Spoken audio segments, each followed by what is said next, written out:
ಸ್ನೇಹಿತರು ನಮಸ್ಕಾರ. HBS news ಇನ್ಫೋದ ಇನ್ನೊಂದು ಮಹತ್ವದ ಸಂಚಿಕೆಗೆ ನಿಮಗೆಲ್ಲರಿಗೂ ಕೂಡ ಸ್ವಾಗತ.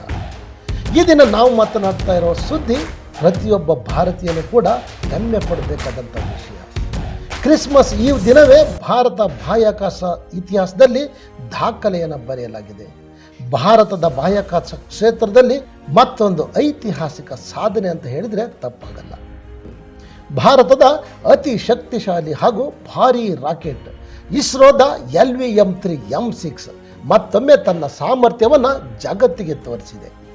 ಇಸ್ರೋ ನಿರ್ಮಿತ LVM-3 ರಾಕೆಟ್ ಮೂಲಕ ಅಮೆರಿಕ ಮೂಲದ AST ಸ್ಪೇಸ್ ಮೊಬೈಲ್ ಸಂಸ್ಥೆಯ ಬ್ಲೂಬರ್ಡ್ ಬ್ಲಾಕ್ 2 ಉಪಗ್ರಹವನ್ನು ಯಶಸ್ವಿಯಾಗಿ ಬಾಹ್ಯಾಕಾಶಕ್ಕೆ ಕಳುಹಿಸಲಾಗಿದೆ.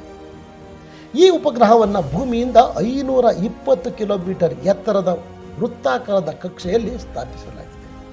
ಇದು ಭಾರತದಿಂದ ಇಂದಿನವರೆಗೂ ಉಡಾವಣೆಗೊಂಡ ಅತಿ ಭಾರವಾದ ಉಪಗ್ರಹ ಎಂಬ ಹೆಗ್ಗಳಿಕೆಗೆ ಪಾತ್ರವಾಗಿದೆ. ಇಸ್ರೋ ತಿಳಿಸಿದಂತೆ LVM-3 M6 ರಾಕೆಟ್ ಉಪಗ್ರಹವನ್ನು ನಿಖರವಾಗಿ ನಿರ್ದಿಷ್ಟ ಕಕ್ಷೆಗೆ ಸೇರಿಸಿದೆ. ಈ ಉಪಗ್ರಹದ ತೂಕ ಸುಮಾರು 6100 ಕಿಲೋಗ್ರಾಂ, ಅಂದರೆ ಸರಿಸುಮಾರು 6.1 ಟನ್. ಈ ಹಿಂದೆ ಅತಿ ಭಾರವಾದ ಉಡಾವಣೆ ಅಂತ ಹೇಳಿದರೆ 4400 ಕಿಲೋಗ್ರಾಂ ತೂಕದ ಕಮ್ಯುನಿಕೇಷನ್ ಸ್ಯಾಟಲೈಟ್ 03. ಅದು ಕೂಡ ಇಸ್ರೋದಿಂದಲೇ ಯಶಸ್ವಿಯಾಗಿ ಉಡಾವಣೆಯಾಗಿತ್ತು. ಇದರ ಮುಖ್ಯ ಗುರಿ ಏನು ಗೊತ್ತಾ? ನೇರವಾಗಿ ಮೊಬೈಲ್ ಫೋನ್ಗಳಿಗೆ 4G ಮತ್ತು 5G ಸೇವೆಯನ್ನು ಒದಗಿಸೋದು. ಅಂದರೆ voice call, video call, message, live streaming ಎಲ್ಲೆಂದರಲ್ಲಿ ಯಾವಾಗ ಬೇಕಾದರೂ ಆವಾಗ. ಈ ಮಿಷನ್ ಇಸ್ರೋದ ವಾಣಿಜ್ಯ ವಿಭಾಗ ನ್ಯೂ ಸ್ಪೇಸ್ ಇಂಡಿಯಾ ಲಿಮಿಟೆಡ್ ಅಂದರೆ NSIL ಮತ್ತು ಅಮೆರಿಕದ AST ಸ್ಪೇಸ್ ಮೊಬೈಲ್ ಸಂಸ್ಥೆಯ ನಡುವಿನ ಒಪ್ಪಂದದ ಒಂದು ಭಾಗವಾಗಿದೆ ಅಂತ ಹೇಳಿದರೆ ತಪ್ಪಾಗಲ್ಲ.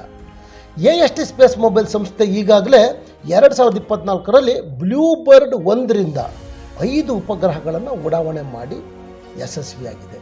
ಅಮೆರಿಕ ಸೇರಿದಂತೆ ಹಲವು ದೇಶಗಳಿಗೆ ಸೇವೆಗಳನ್ನು ಒದಗಿಸ್ತಾ ಇದೆ ಮತ್ತು ಜಗತ್ತಿನ ಸುಮಾರು 50ಕ್ಕೂ ಹೆಚ್ಚು ಮೊಬೈಲ್ ಆಪರೇಟರ್ಗಳ ಜೊತೆ ಪಾಲುದಾರಿಕೆಯನ್ನು ಮಾಡಿಕೊಂಡಿದೆ ಅಂತ ಹೇಳಲಾಗಿದೆ.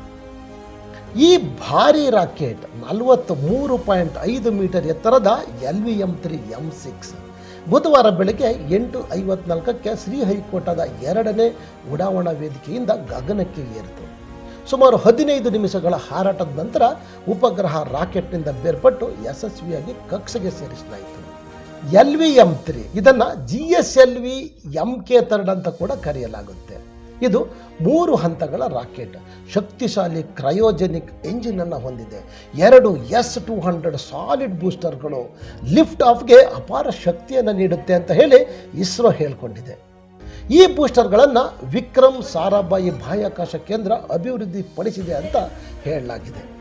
ಇದು LVM-3ಯ 6ನೇ ಕಾರ್ಯಾಚರಣಾ ಹಾರಾಟ ಮತ್ತು 3ನೇ ವಾಣಿಜ್ಯ ಮಿಷನ್ ಅಂತ ಹೇಳಿದೆ. LVM-3 ಈಗಾಗಲೇ ಚಂದ್ರಯಾನ್ 2 ಮತ್ತು ಚಂದ್ರಯಾನ್ 3 ಸೇರಿ 8 ಸತತ ಯಶಸ್ವಿ ಉಡಾವಣೆಗಳನ್ನು ಪೂರ್ಣಗೊಳಿಸಿದೆ ಅಂತ ಹೇಳಲಾಗಿದೆ. ಈ ಮಹತ್ವದ ಸಾಧನೆಗೆ ಪ್ರಧಾನಮಂತ್ರಿ ನರೇಂದ್ರ ಮೋದಿ ಅವರು ಇಸ್ರೋ ತಂಡಕ್ಕೆ ಅಭಿನಂದನೆ ಸಲ್ಲಿಸುವುದರ ಜೊತೆಗೆ ಅವರು ಹೇಳಿರೋದು, ಈ ಯಶಸ್ಸು ಭಾರತದ ಹೆವಿ ಲಿಫ್ಟ್ ಉಡಾವಣಾ ಸಾಮರ್ಥ್ಯವನ್ನು ಮತ್ತಷ್ಟು ಬಲಪಡಿಸಿದೆ ಮತ್ತು ಜಾಗತಿಕ ವಾಣಿಜ್ಯ ಉಡಾವಣಾ ಮಾರುಕಟ್ಟೆಯಲ್ಲಿ ಭಾರತದ ಸ್ಥಾನವನ್ನು ಗಟ್ಟಿಗೊಳಿಸಿದೆ. ಪ್ರಧಾನಮಂತ್ರಿಗಳು ಇನ್ನೊಂದು ಮಹತ್ವದ ವಿಷಯವನ್ನು ಒತ್ತಿ ಹೇಳಿದ್ದಾರೆ. ಅದೇನೆಂದರೆ, ಈ ಯಶಸ್ಸು ಕೇವಲ ಒಂದು ಉಡಾವಣೆ ಮಾತ್ರ ಅಲ್ಲ, ಇದು ಭವಿಷ್ಯದ ಗಗನಯಾನ್ ಮಾನವ ಬಾಹ್ಯಾಕಾಶ ಮಿಷನ್ಗೆ ಭದ್ರ ಅಡಿಪಾಯ ಮತ್ತು ಆತ್ಮನಿರ್ಭರ್ ಭಾರತ್, ಸ್ವಾವಲಂಬಿ ಭಾರತದ ಕನಸಿನ ಪ್ರತಿಬಿಂಬವಾಗಿದೆ ಅಂತ ಕೂಡ ಹೇಳಿದ್ದಾರೆ. ಭಾರತದ ಯುವ ಶಕ್ತಿಯಿಂದ ನಮ್ಮ ಬಾಹ್ಯಾಕಾಶ ಕಾರ್ಯಕ್ರಮ ಇನ್ನಷ್ಟು ಪ್ರಭಾವಶಾಲಿ ಆಗ್ತಾ ಇದೆ ಅಂತ ಮೋದಿ ಗುಣಗಾನ ಮಾಡಿದ್ದಾರೆ. ಇದು ಭಾರತವು ಕೇವಲ ತನ್ನ ಅಗತ್ಯಗಳಿಗೆ ಮಾತ್ರ ಅಲ್ಲ, ವಿಶ್ವದ ಇತರ ದೇಶಗಳಿಗೆ ವಾಣಿಜ್ಯ ಉಡಾವಣಾ ಸೇವೆ ನೀಡುವ ಶಕ್ತಿಯು ರಾಷ್ಟ್ರ ಎಂಬುದನ್ನು ಸಾಬೀತುಪಡಿಸಿದೆ. ಇದು ಭಾರತವು ಕೇವಲ ತನ್ನ ಅಗತ್ಯಗಳಿಗೆ ಮಾತ್ರ ಅಲ್ಲ, ವಿಶ್ವದ ಇತರ ದೇಶಗಳಿಗೆ ವಾಣಿಜ್ಯ ಉಡಾವಣಾ ಸೇವೆ ನೀಡುವಂಥ ಶಕ್ತಿಯ ರಾಷ್ಟ್ರ ಎಂಬುದನ್ನು ಸಾಬೀತುಪಡಿಸಿದೆ. ಈ ಸಾಧನೆಗೆ ಕಾರಣರಾದ ವಿಜ್ಞಾನಿಗಳು, ಎಂಜಿನಿಯರ್ಗಳು ಮತ್ತು ಇಸ್ರೋದ ಸಂಪೂರ್ಣ ತಂಡಕ್ಕೆ ನಮ್ಮೆಲ್ಲರ ಪರವಾಗಿ ಅಭಿನಂದನೆಗಳು. ಸ್ನೇಹಿತರೆ, ಭಾರತ ದಿನದಿಂದ ದಿನಕ್ಕೆ ಬಾಹ್ಯಾಕಾಶದಲ್ಲಿ ಹೊಸ ಎತ್ತರಗಳನ್ನು ತಲುಪ್ತಾ ಇದೆ. ಇಂಥ ಹೆಮ್ಮೆಯ ಸುದ್ದಿಗಳಿಗಾಗಿ HBS ಇನ್ಫೋ ಚಾನಲ್ಗೆ ಲೈಕ್ ಮಾಡಿ, ಶೇರ್ ಮಾಡಿ ಮತ್ತು ಸಬ್ಸ್ಕ್ರೈಬ್ ಮಾಡೋದನ್ನು ಮರಿಬೇಡಿ. ನಿಮ್ಮ ಅಭಿಪ್ರಾಯವನ್ನು ಕಮೆಂಟ್ನಲ್ಲಿ ತಿಳಿಸಿ. ಮುಂದಿನ ವಿಡಿಯೋದಲ್ಲಿ ಮತ್ತೆ ಭೇಟಿಯಾಗೋಣ. ಅಂತ ಹೇಳ್ತಾ ಇವತ್ತಿನ ಈ ಸಂಚಿಕೆಯನ್ನು ಇಲ್ಲಿಗೆ ಮುಗಿಸ್ತಾ ಇದ್ದೀನಿ. ಇನ್ನೊಂದು ಹೊಸ ವಿಷಯದೊಂದಿಗೆ ಮುಂದಿನ ಸಂಚಿಕೆಯಲ್ಲಿ ಭೇಟಿಯಾಗೋಣ. ಅಲ್ಲಿವರೆಗೂ ಟೇಕ್ ಕೇರ್, ಬಾಯ್.